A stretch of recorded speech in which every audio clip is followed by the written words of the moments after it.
The Octonauts and the Frownfish, written by Meomi.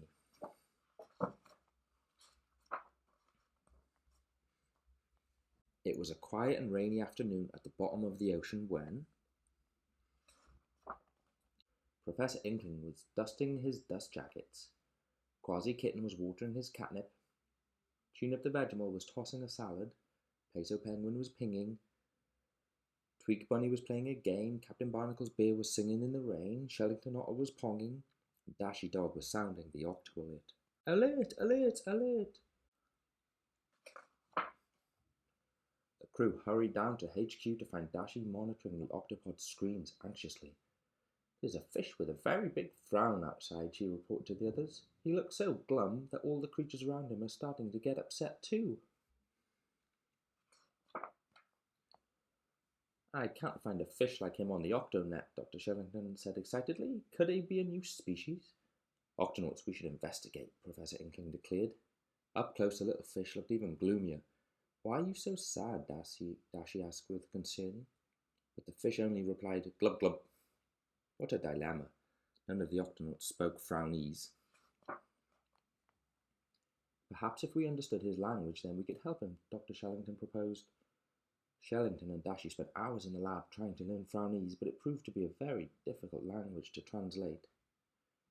"I don't think we can work much longer," Dashy sighed. "I'm starting to feel unhappy myself. Let's think of other ways to cheer him up." "Playing music with my friends always brightens my day," Peso slyly suggested. He invited everyone to pick up an instrument. As the crew gathered together to play a happy song, other creatures joined in. There was a clam capella group, a sea orchestra, and a baritone wail. Unfortunately, the Frownfish didn't have an ear for music and continued to pout.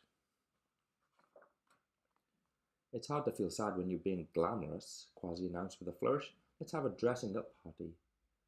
The little fish tried on many different costumes, but none of them could disguise his sadness. Dashy held up her favourite camera and asked, "Why don't we visit the famous snail gardens? We could have a photography field trip." The Octonauts took photos of big snails and little snails, striped snails and polka dot snails. The Frownfish, however, wouldn't even smile for the camera. "A game of miniature golf always tickles my fancy," revealed Dr. Shellington. The group putted and swung their way through many aquatic obstacles, sand shark traps, sea dragons, and electric eel tunnels. The Frownfish scored a hole-in-one on the king crab course, but he didn't look any happier. "I like working with my paws. Let's build something," Tweak suggested. Surrounded by gadgets and contraptions, the crew constructed a robo-tank for the Frownfish. Tweak stood back and admired their work. "Now our friend can go use his new sea legs to visit us inside the Octopod." If possible, the Frownfish looked even frownier. Tune-Up chirped eagerly as it led the group into the kitchen. "Vegemals love to cook and bake. Maybe the Frownfish is hungry," Dr. Shellington interpreted helpfully. The whole crew set out to make their favourite pastries. They baked barnacle cakes, barnacle muffins, and even a fancy barnacle souffle. The Frownfish ate an entire pack of biscuits, but he still looked unsatisfied. "There's nothing like perusing the printed word to stimulate the intellect and galvanize the imagination," Professor Inkling exclaimed to a confused crew. "To the library, my delighted colleagues." Professor Inkling read from his favourite book of jokes, but the Frownfish didn't laugh once. Frownfish must not have any funny bones, Inkling decided. The other Octonauts weren't too sure. They didn't get the jokes either. "I always feel better after I exercise," Captain Barnacle said. The Octonauts swooshed down the slide, clambered up the climbing frame, and rode the seesaw. Peso and the Frownfish sat on the merry-go-round while Quasi pushed them faster and faster until, whoop! The Frownfish flew right off. The little fish turned, bounced, and rolled over.